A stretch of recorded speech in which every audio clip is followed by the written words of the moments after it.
Os invito a abrir vuestras Biblias en Jonás capítulo 4.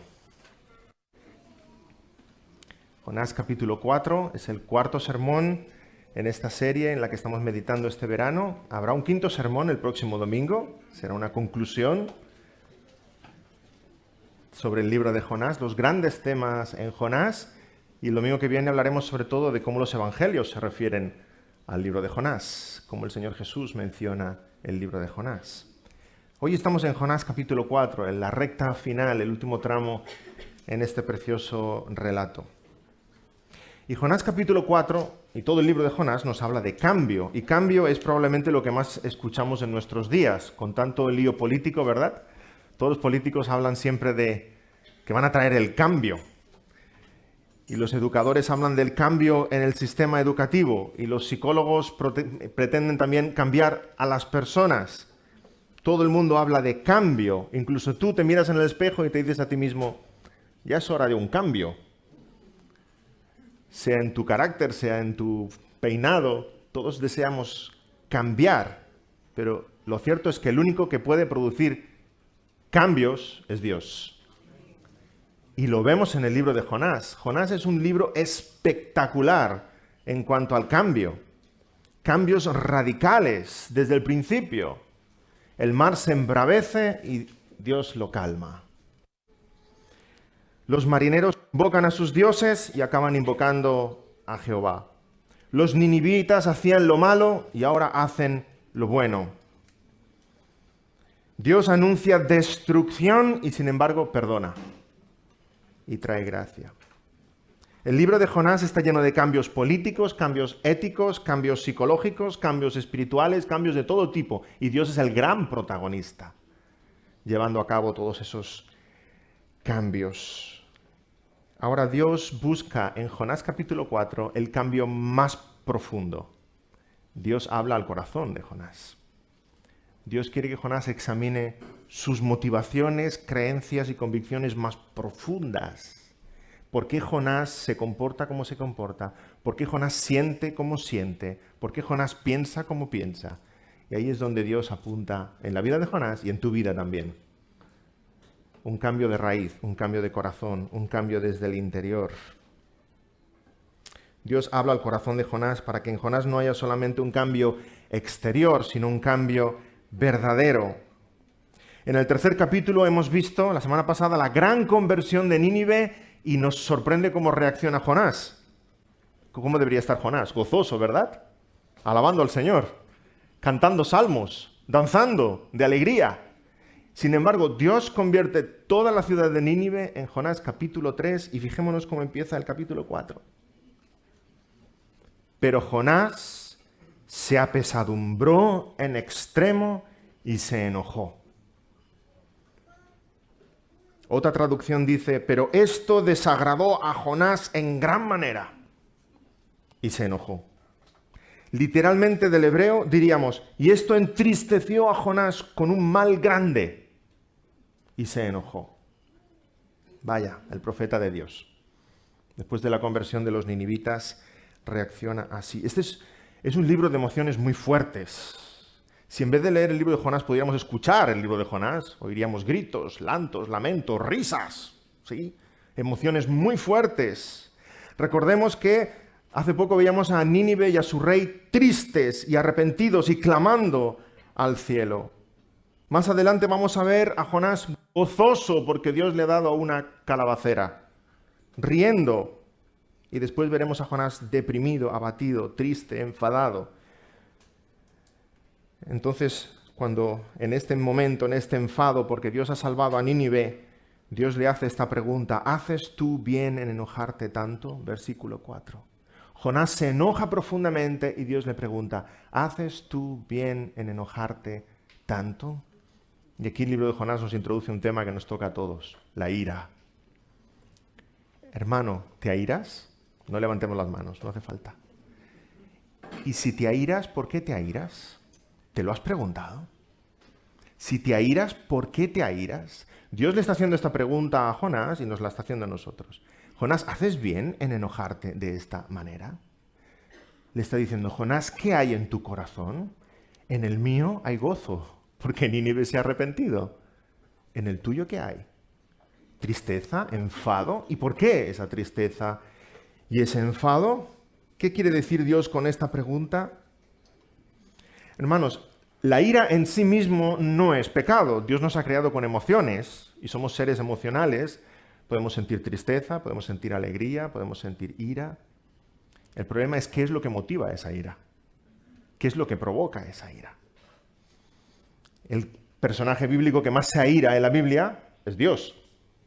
Dios mismo se aira, pero su ira es santa, su ira es justa, su ira es perfecta. Leemos en Juan 3:36, el que cree en el Hijo tiene vida eterna, pero el que rehúsa creer en el Hijo no verá la vida, sino que la ira de Dios está sobre él. Dios se aira, pero su ira es santa, es justa, es perfecta. La tuya y la mía no.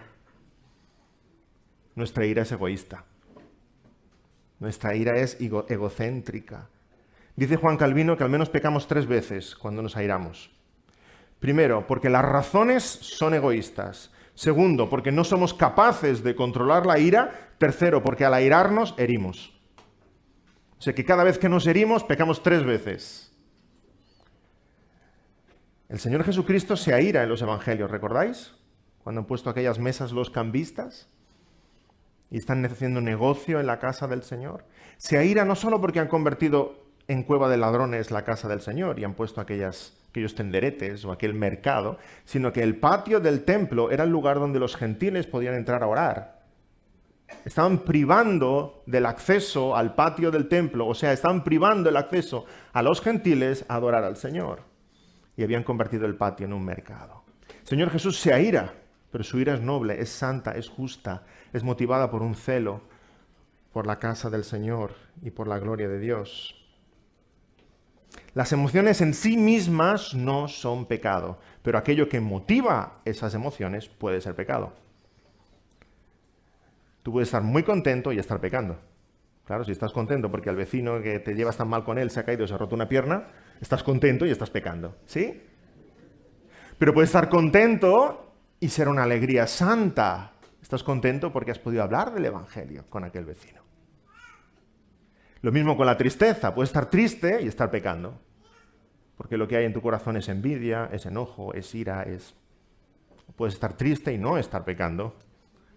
Porque es una tristeza motivada por alguna desgracia en tu vida, ¿sí? Las emociones en sí no son pecado. Lo que hay en el corazón es lo que es pecado. En el corazón puede haber muchas idolatrías. ¿Qué es lo que mueve tus emociones? Si sientes emociones muy fuertes, cuáles seas, ¿qué es lo que empuja, qué es lo que mueve esas emociones tan fuertes en tu corazón? Ahí va la pregunta de Dios. Le está diciendo a Jonás, Jonás, ¿haces bien en enojarte de esta manera? Jonás, ¿qué hay detrás? Jonás, examina tu corazón. Jonás, yo estoy gozoso, ¿por qué no estás gozoso conmigo? Jonás, ¿qué hay en tu interior? Por eso la palabra de Dios nos exhorta continuamente a controlar nuestra ira. Airaos, pero no pequéis.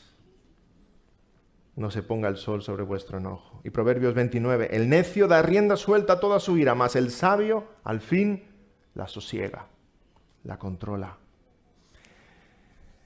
Las emociones no son pecado en sí, pero lo que hay en el corazón sí puede ser pecado. Dios invita a Jonás a examinar su ira. Y cuando le hace esa pregunta a Dios, ¿haces bien en enojarte tanto? Antes de esa pregunta de Dios, Jonás ya está confesando el porqué de su ira y su tristeza. Vamos a leer los versículos 2 y 3.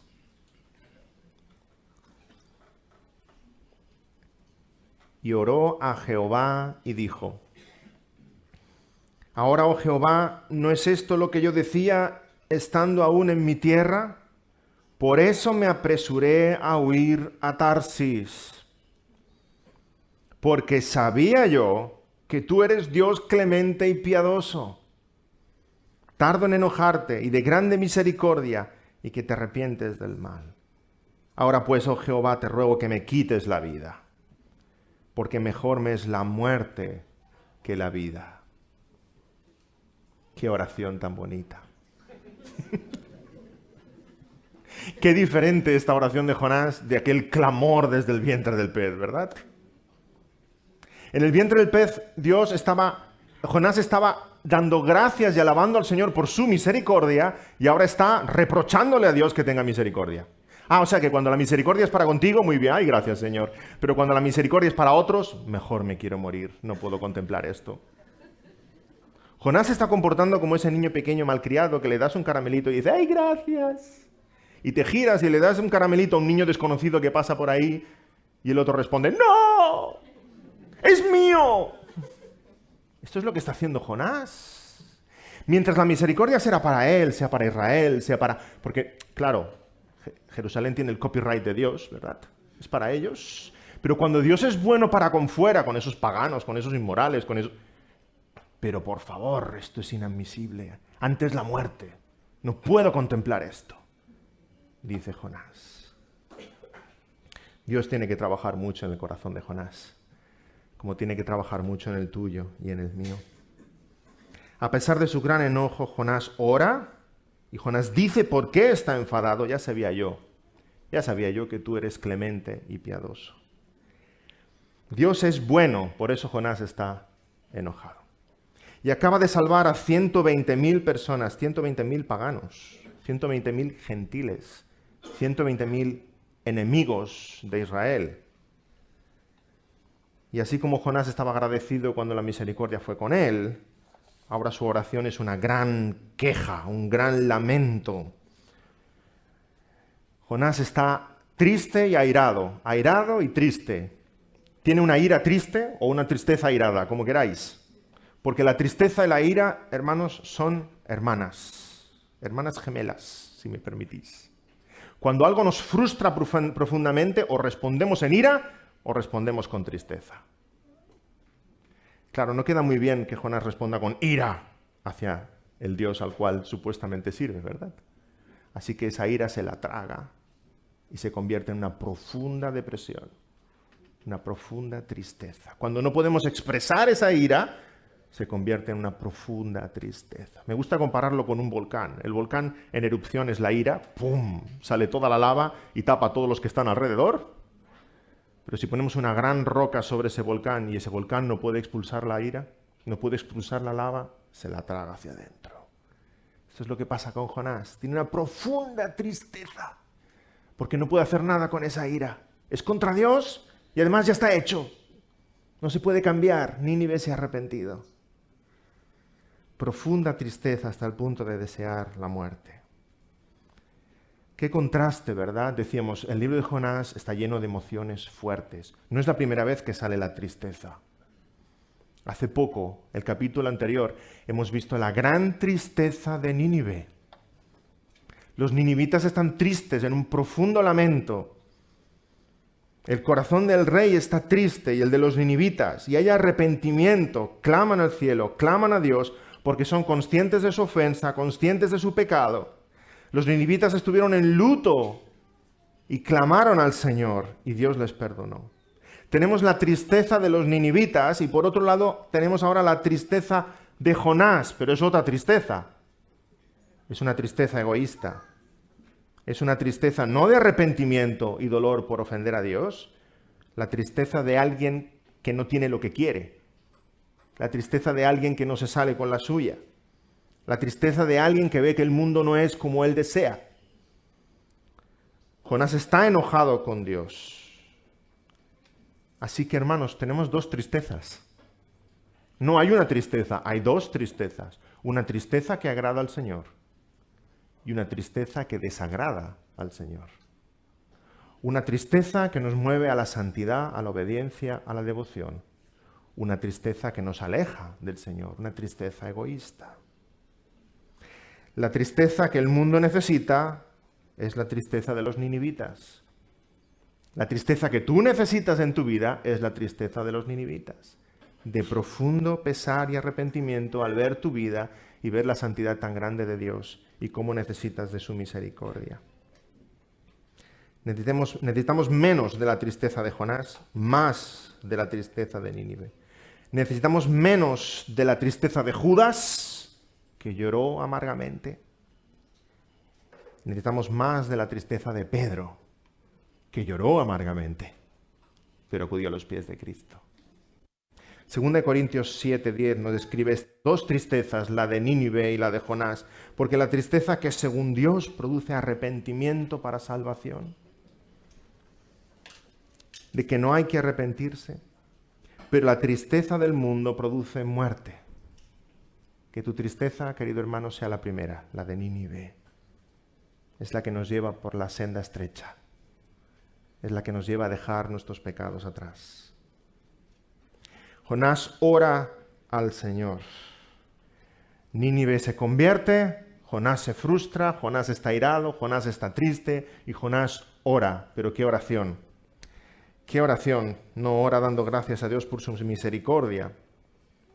Vamos a ver varias cosas que hace mal Jonás en su oración. En primer lugar, Jonás usa su oración para excusarse delante de Dios. Cuidado, hermanos, cuando oramos. No, Señor, si ya te decía yo que eso es lo que está haciendo Jonás. Usa la oración para excusarse delante de Dios. Por eso te desobedecí, me quería ir a Tarsis. ¿Te das cuenta ahora? ¿Te das cuenta? Como yo hacía bien.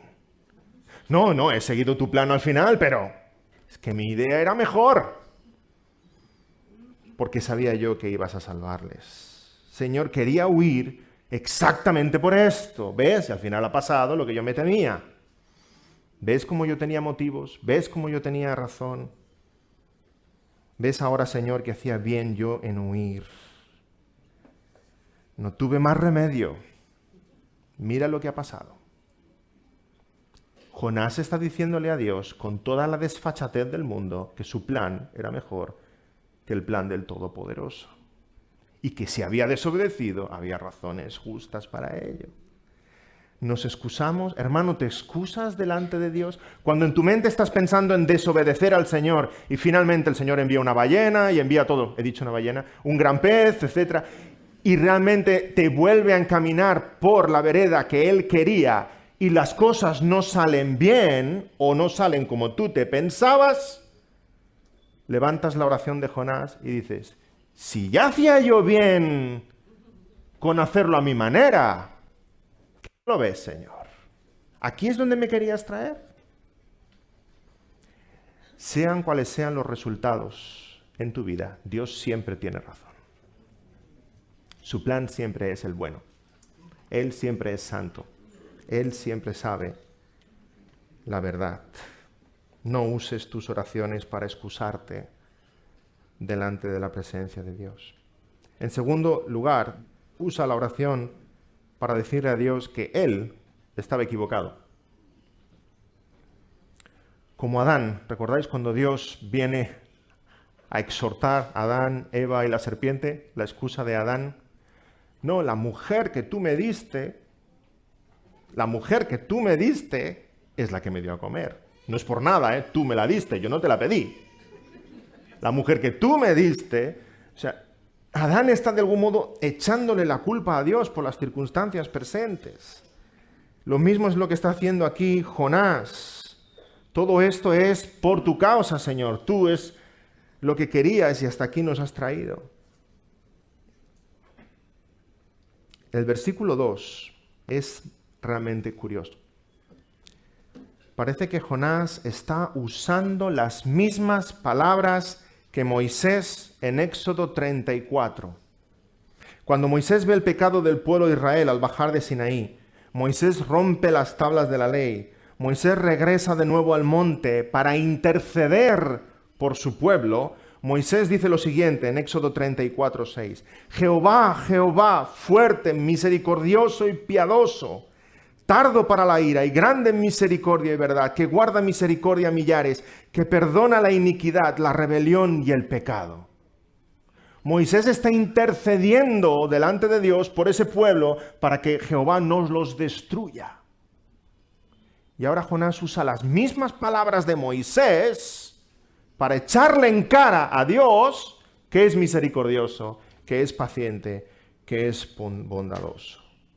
Jonás no puede entender que esa misericordia que Dios ha usado para con Israel a través de Moisés, muy bien, eso es lo correcto, por eso es nuestro Dios, que ahora Dios tenga esa misma misericordia para con Nínive.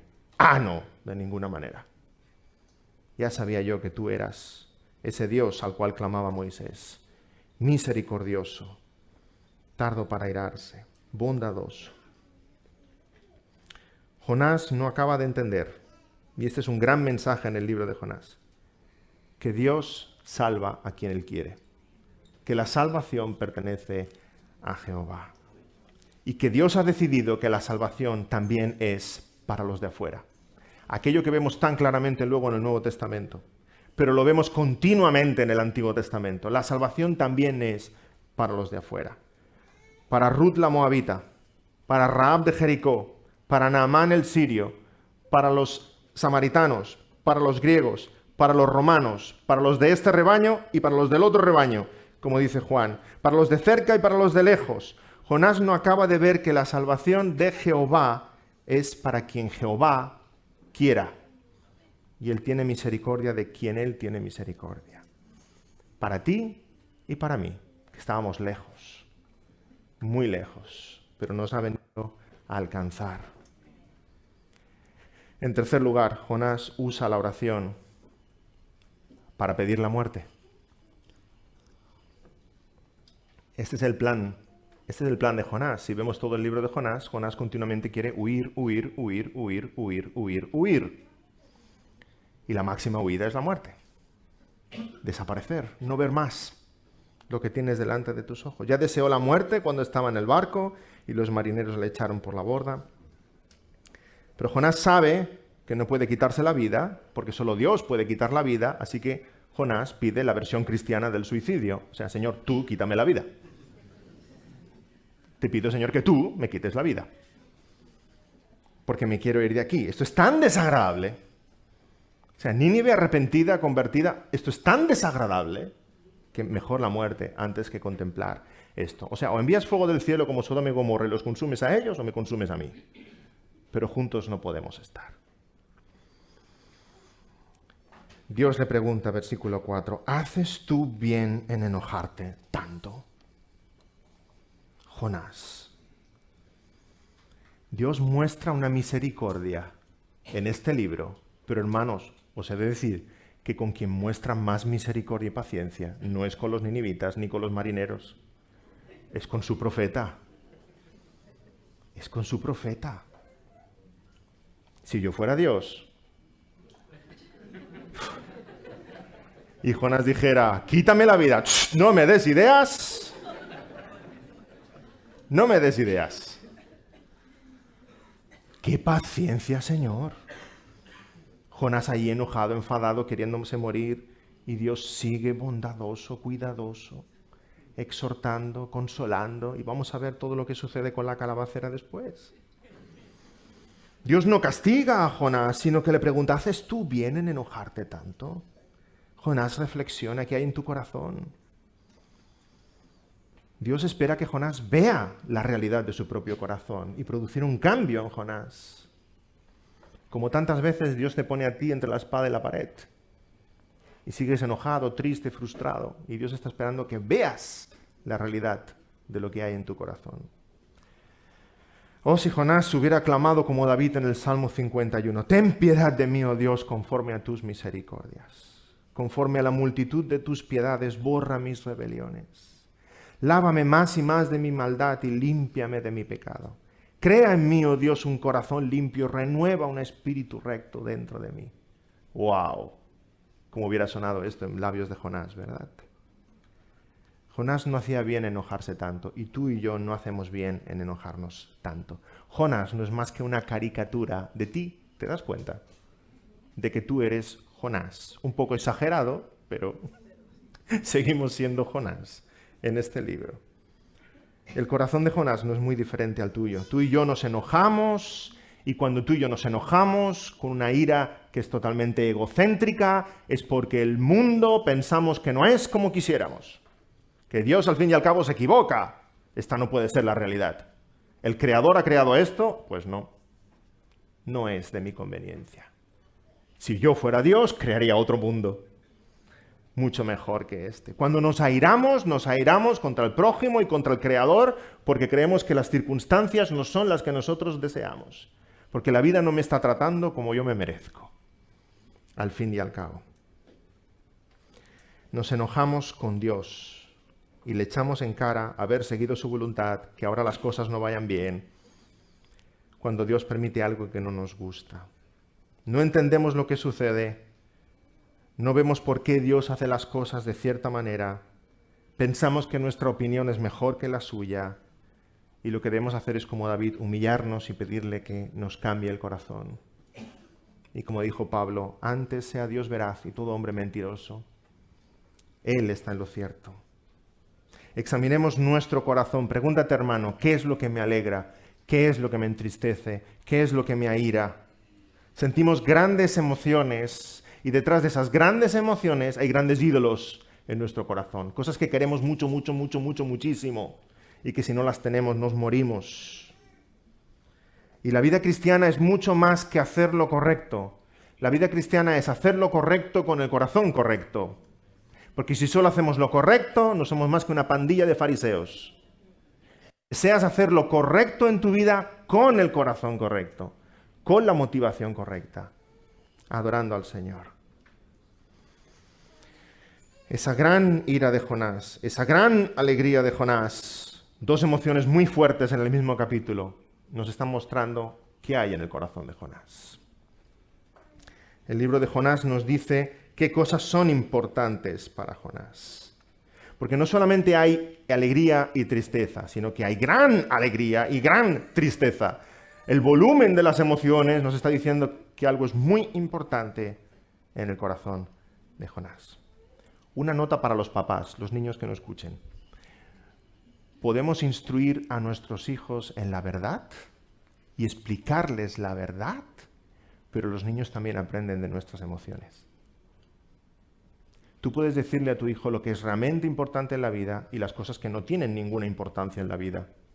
Pero si aquello que no tiene ninguna importancia en la vida te entristece profundamente o te alegra profundamente, le estás diciendo lo contrario. Los hijos aprenden más de lo que observan que no de lo que tú dices. Así que adora a Dios con tu lengua y adora a Dios con tus emociones.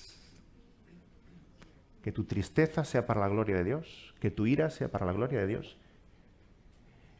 que tu alegría sea para la gloria de Dios. Grandes emociones en el libro de Jonás y grandes contrastes, tremendos contrastes. Hemos leído en el versículo 1, Jonás tuvo una gran tristeza, una tristeza muy grande. Y ahora vemos en el versículo 6 también que Jonás tuvo una alegría muy grande. ¿Nos damos cuenta? Versículo 1, versículo 6. Una tristeza muy grande, una alegría muy grande. La palabra que más se repite en todo el libro de Jonás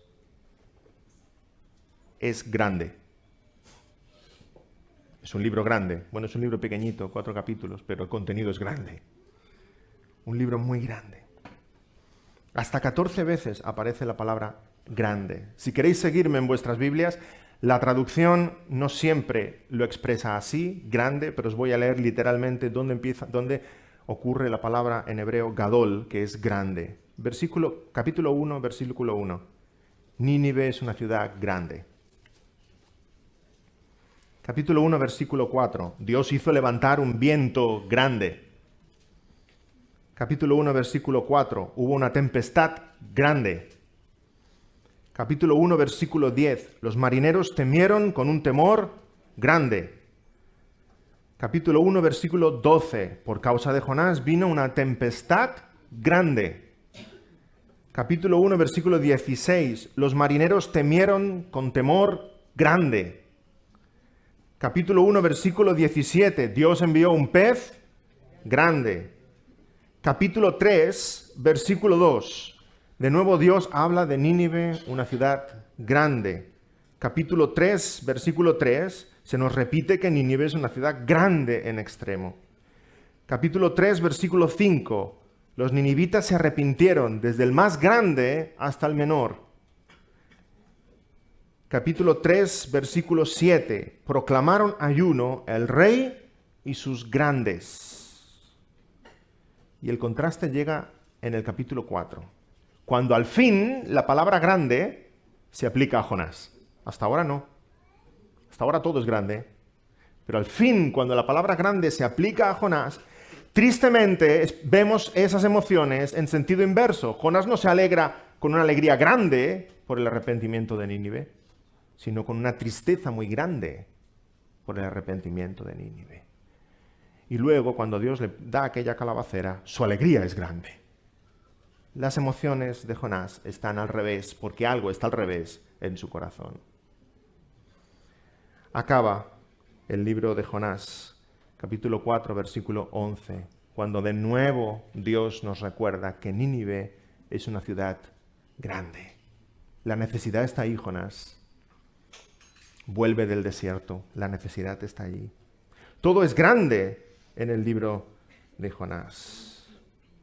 Pero qué pena que cuando llegamos a Jonás, sus emociones son muy grandes y está triste por lo que debería estar contento y está contento por lo que debería estar triste.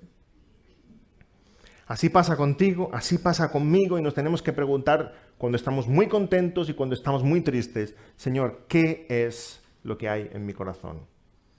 ¿Por qué esto me alegra? ¿Por qué esto me entristece? Dice Jonathan Edwards en su conocido libro Los afectos religiosos. La evidencia de la verdadera religión reside en buena parte en los afectos, en las emociones. Tus emociones deben ser también cristianas, convertidas al servicio de Cristo, movidas por aquello que mueve a Cristo. Alégrate con aquello que alegra al Señor.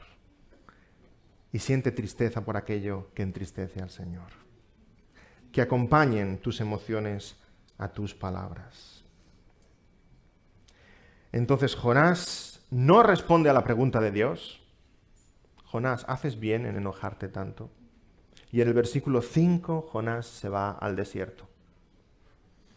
Dice el versículo 5, y salió Jonás de la ciudad, y acampó hacia el oriente de la ciudad, y se hizo allí una enramada, y se sentó debajo de ella a la sombra, hasta ver qué acontecería en la ciudad. Se deja llevar por su ira y se va. Versículo 5. Si el versículo 5 fuera un libro de autoayuda, se titularía ¿Cómo hacer 5 cosas mal en 5 minutos? Por Jonás de Amitai. Versículo 5. 5 pifias monumentales de Jonás en un momento. Movido por su ira, se va al desierto y se hace allí una choza y se queda sentado esperando. En primer lugar, Jonás, llevado por su ira, se olvida de Dios y se olvida de la misericordia de Dios para con él. Se olvida de su pasado, se olvida de su historia. Y nos pasa a ti y a mí tantas veces. Cuando nos embriaga la ira, no pensamos. Somos como un ordenador que se queda colgado con muchos virus. Así somos tú y yo. No pensamos, solo actuamos y actuamos mal. Jonás se olvida de la misericordia de Dios, de la paciencia de Dios, del llamado de Dios, de la salvación en Dios, porque somos olvidadizos. Recordemos que cuando Dios da al pueblo de Israel los 10 mandamientos, empieza diciendo, yo soy Jehová tu Dios que te saqué de la tierra de Egipto, de casa de servidumbre. Y continuamente le está recordando al pueblo de Israel, yo te saqué de Egipto, de la casa de servidumbre, para que Israel no se olvide de su pasado y de la misericordia de Dios para con ellos, y que pertenecen a Dios. Jonás se aira y se va. Se olvida de quién es y a quién sirve, y se olvida de todas las bendiciones de Dios. En segundo lugar, Jonás, movido por la ira, ve el pecado de los otros, pero no ve el suyo. Eso nos pasa a nosotros cuando nos dejamos llevar por la ira. ¿O solo me pasa a mí? El otro lo hace todo mal. O sea, tengo el 100% de la razón. Es espectacular. Jonás ve el pecado de los otros, pero no ve el suyo. No se da cuenta de que él es el primer pecador con el cual Dios ha tenido misericordia. Y no es tan fácil caer en lo mismo. Examinemos nuestro corazón. Puede que estés cayendo en lo mismo ahora, si estás escuchando este sermón y lo estás desviando hacia el lado. Esto es para mi marido. Esto es para aquel hermano. A ver si escucha. ¿Solamente tienes presente el pecado de los demás? No, este sermón es para ti. Dios está hablando a tu corazón en esta mañana. Dios está preocupado por cambiarte a ti y tú deberías estar preocupado por lo mismo, por cambiarte a ti. Pues no tienes acceso al corazón del vecino, pero con este tienes mucho trabajo. Dios está preocupado por cambiarte a ti. Saca primero la viga de tu ojo y verás bien para sacar la viga del ojo, la paja del ojo de tu hermano. En tercer lugar, Jonás abandona su misión. ¿Quién le ha dicho a Jonás que se ha acabado el trabajo? Jonás abandona su misión, se va al desierto y se monta una choza. ¿Quién le ha dicho a Jonás que el trabajo está acabado? Abandona a medias, porque no responde a sus expectativas, porque no le gusta lo que está pasando. No hacemos eso ni en nuestros trabajos laborales, ¿verdad? Tenemos un día malo y nos vamos. Jonás se va. Jonás se va. Abandona lo que Dios le ha dado, pero Dios tiene un plan. Y nosotros hemos de ser fieles en ese plan. Y Dios no te da permiso para irte al desierto y montarte una choza. Mientras estemos aquí, estamos en el plan de Dios y obedeciendo a Dios. Y habrá grandes bendiciones y habrá grandes dificultades, pero la iglesia del Señor continúa. Jonás no tiene permiso para irse. En cuarto lugar, Jonás sale de la ciudad y se monta su propia choza para él. ¿Nos damos cuenta de lo ridículo que es? O sea, Dios acaba de salvar a una de las ciudades más grandes de la humanidad en aquel tiempo y Jonás se va fuera a montarse una barraquita con 4 cañas. ¿Nos damos cuenta de lo ridículo que es? Después de la conversión de Nínive, ¿cuántas familias hay en esa ciudad que quieren alojar a Jonás? Que quieren tener a Jonás para cenar, que quieren charlar con Jonás, que quieren aprender más del Dios de Jonás, que quieren saber cómo comportarse y cambiar sus vidas. Se ha convertido en la ciudad más grande del mundo y Jonás debiera estar ahí, pero Jonás se va porque no le gusta el plan de Dios. El orgullo y la ira de Jonás separa a Jonás de los que ahora son sus hermanos. Y de golpe en Nínive hay 2 iglesias. Una iglesia de 120.000 ovejas sin pastor y una iglesia con un pastor sin ovejas. ¿Ridículo? Mucho. Mucho. Jonás se va porque él quiere fundar la iglesia verdadera, superortodoxa. Y no quiere juntarse con aquellos. Es tan patético, pero tan real y tan actual. Tan patético. Hermanos, no somos llamados a hacer nuestra obra, sino la obra de Dios. No somos llamados a cambiar la iglesia a nuestra imagen y semejanza, sino a imagen y semejanza de Dios. No somos llamados a abandonar cuando la convivencia es costosa, sino a soportarnos con paciencia los unos a los otros, solícitos en guardar la unidad del Espíritu en el vínculo de la paz. Efesios 4:2. No somos llamados a murmurar y dividir, sino a unir y trabajar juntos en el cuerpo de Cristo. Jonás está haciendo lo que ningún cristiano debía hacer. La iglesia no me gusta, así que me voy al desierto y me monto mi choza. En quinto lugar, Jonás sale de la ciudad para hacer de espectador. Dios le ha llamado a ser actor en todo esto y Jonás prefiere ser espectador, sentarse y contemplar, a ver qué pasa con Nínive. A lo mejor Dios aún las destruye. Está esperando Jonás una nube negra encima de Nínive, que caigan rayos y consuma el fuego la ciudad. Dios te ha llamado a ti y a mí no a ser espectadores, sino a ser actores en su obra. Hay una misión y un plan por delante. Dios quiere que Jonás cambie y Dios no le explica una parábola para ilustrar lo que está pasando. Dios escenifica una parábola alrededor de él. Es una parábola viva lo que Jonás vive ahora con la calabacera. Versículos 6 al 8. Y preparó Jehová Dios una calabacera, la cual creció sobre Jonás, para que hiciese sombra sobre su cabeza, y le librase de su malestar. Y Jonás se alegró grandemente por la calabacera. Hombre, Jonás está contento. Pero al venir el alba del día siguiente, Dios preparó un gusano, el cual hirió la calabacera y se secó. Y aconteció que al salir el sol, preparó Dios un recio viento solano, y el sol hirió a Jonás en la cabeza y se desmayaba. Y deseaba la muerte, diciendo: mejor sería para mí la muerte que la vida. A pesar de la terquedad de Jonás, Jonás recibe un regalo de parte de Dios, una calabacera. Y se alegra mucho. Le da sombra en medio del desierto. Vemos otra vez la misericordia del Señor, un pequeño regalo de parte de Dios. Una calabacera. Y Jonás se alegra con gran gozo. Vemos al fin la sonrisa de Jonás. En medio de su amargura, depresión, Dios le regala una planta y Jonás se alegra. Se alegra con una cosa pequeña. Se alegra con una cosa que no dura. Se alegra con una cosa que va a tener por un tiempo. Pero se alegra grandemente. Hermanos, no hacemos mal en alegrarnos con las bendiciones del Señor. El Señor pone muchas calabaceras en tu vida. Alégrate. Gracias, Señor, por esta calabacera. Pueden ser 1000 cosas. El problema no está en alegrarnos con las bendiciones de Dios. El problema está en alegrarte mucho con las bendiciones de Dios y no alegrarte con servir a Dios, con amar a Dios, con obedecer a Dios. Y eso es lo que está pasando con Jonás. Le da la espalda al Señor, huye y esa calabacera ahora mismo es su ídolo, es lo más importante en el mundo. Adora la calabacera.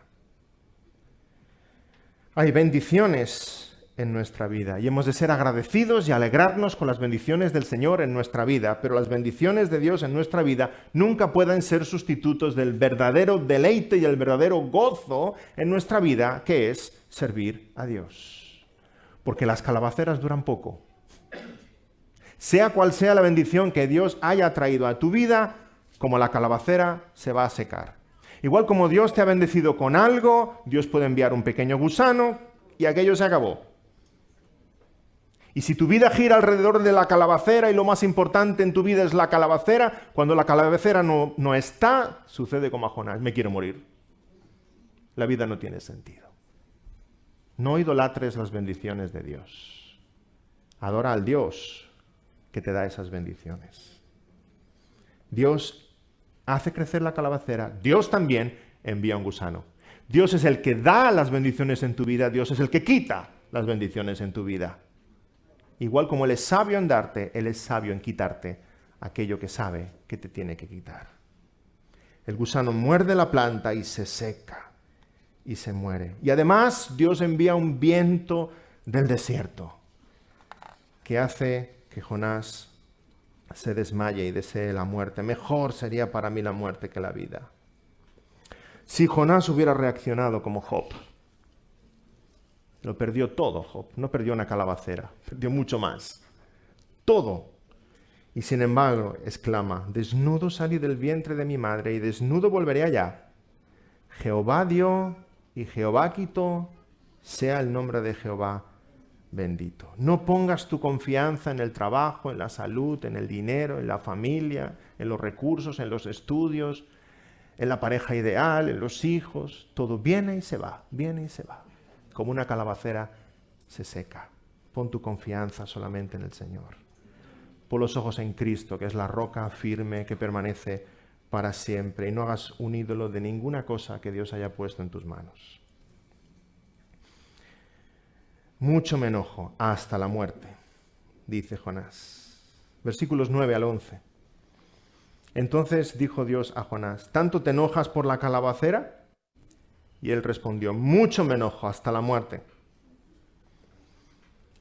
Y dijo Jehová, ¿tuviste tú lástima de la calabacera, en la cual no trabajaste, ni tú la hiciste crecer, que en espacio de una noche nació y en espacio de otra noche pereció? ¿Y no tendré yo piedad de Nínive, aquella gran ciudad donde hay más de 120,000 personas que no saben discernir entre su mano derecha y su mano izquierda, y muchos animales? Jonás, en vez de buscar refugio y humillarse en el Señor, otra vez desea la muerte. Hasta la muerte me enojo. Estaba enojado por la salvación de los ninivitas, ahora está enojado porque una calabacera se ha secado. Así, se alegra por una cosa insignificante y sin embargo se enoja por algo que es realmente importante. Pero Jonás realmente no está enojado por la calabacera, ¿verdad? Aunque Jonás fuera del Greenpeace de Israel y dijera, oh, se ha muerto, está la calabacera, no la hemos podido proteger. Jonás realmente no está triste por la calabacera. A Jonás lo que le preocupa es su comodidad, la sombra de la calabacera. Si se muere la calabacera, que crezca otra. Su comodidad. Dios le dice, ¿realmente estás tan enojado por la muerte de esta calabacera si no has invertido ningún esfuerzo en ella? Ni amor, ni preocupación ninguna. ¿Y a mí no me había de saber mal destruir esta enorme ciudad de 120.000 personas y muchos animales? La compasión del Señor, ¿verdad? Los animales clamaban. Y Dios tiene también piedad de esos animales. Es su creación. ¿Yo no había de tener misericordia de esta gran ciudad y estos animales? ¿Y tú te entristeces por esa calabacera que ha durado 24 horas? Jonás, ¿es tan importante para ti la muerte de esa calabacera? Y para mí no ha de ser importante la muerte de 120.000 personas. ¿No he hecho bien en tener compasión de Nínive? ¿No deberías compartir ese gozo conmigo? ¿Quieres alegrarte conmigo, Jonás? Y el libro de Jonás acaba así, con un interrogante. ¿Nos llama la atención?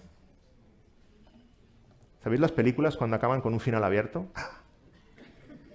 Y dices, uy, esto es una saga, tiene que venir otra después. Jonás parece una saga. Jonás acaba con un interrogante y no sabemos qué pasa a partir de ese punto. Y no es un error en el libro acaba así. Porque ese interrogante que Dios lanza a Jonás te lo está lanzando a ti.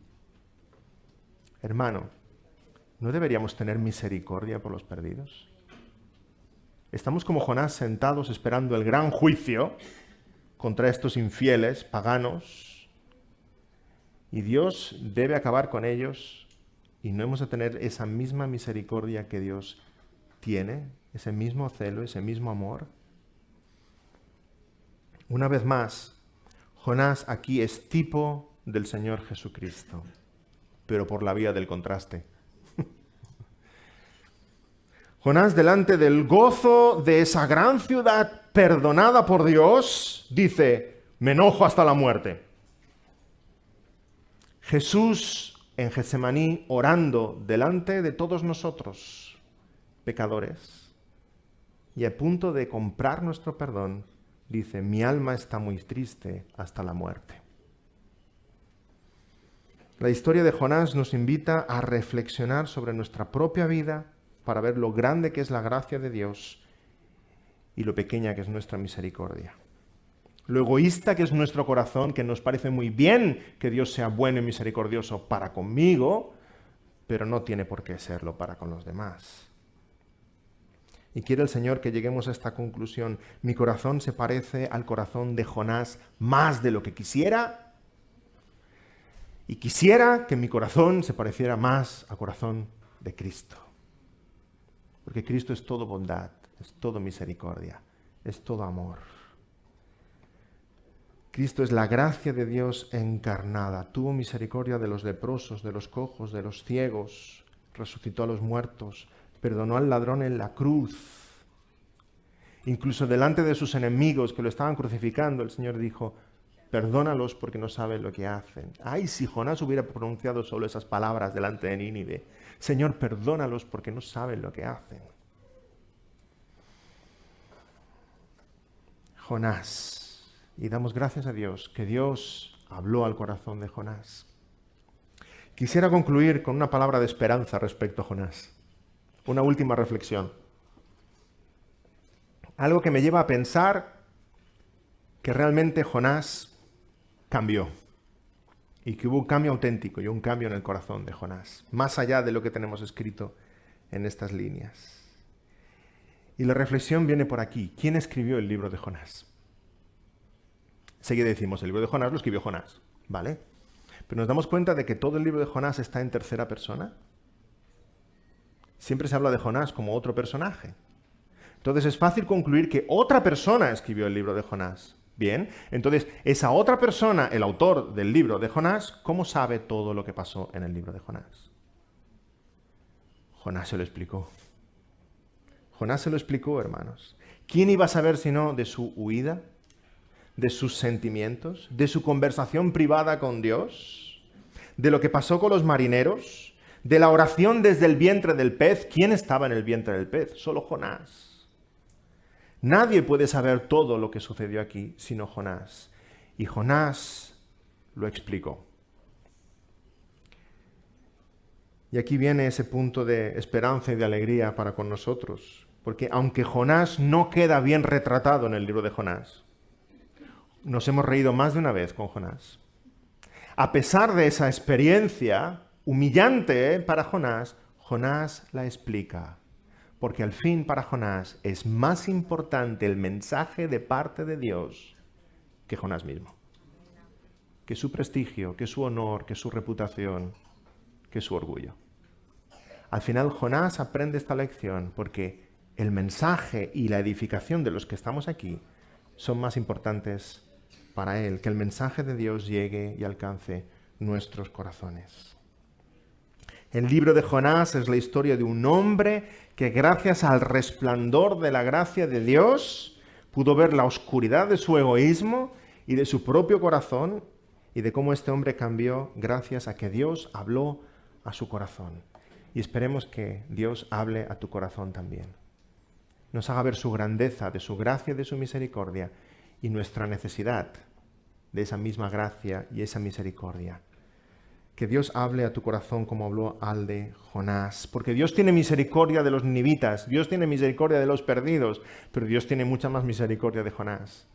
Dios debe tener misericordia con aquellos que no le conocen, pero con nosotros que le conocemos, Dios sigue teniendo misericordia cada día. Y gracias a Dios por su misericordia. Amén. Vamos a orar. Gracias, Señor, por este precioso libro que tú has puesto en nuestras manos para nuestra reflexión, para nuestra edificación, Señor. Hay grandes temas preciosos de los cuales aprender, pero sobre todo, Señor, nos quedamos maravillados de tu gracia, maravillados de tu poder para salvar pecadores y maravillados de tu poder para cambiar nuestros corazones. Sigue hablándonos, Señor, a través de tu palabra. Sigue edificando, Señor, y creando en nosotros el carácter del Señor Jesucristo. Y por aquellos que no creen, Señor, trae en sus corazones ese mismo arrepentimiento que trajiste sobre Nínive, que clamen al cielo, Señor, y podamos llamarles hermanos. En el precioso nombre del Señor Jesús. Amén.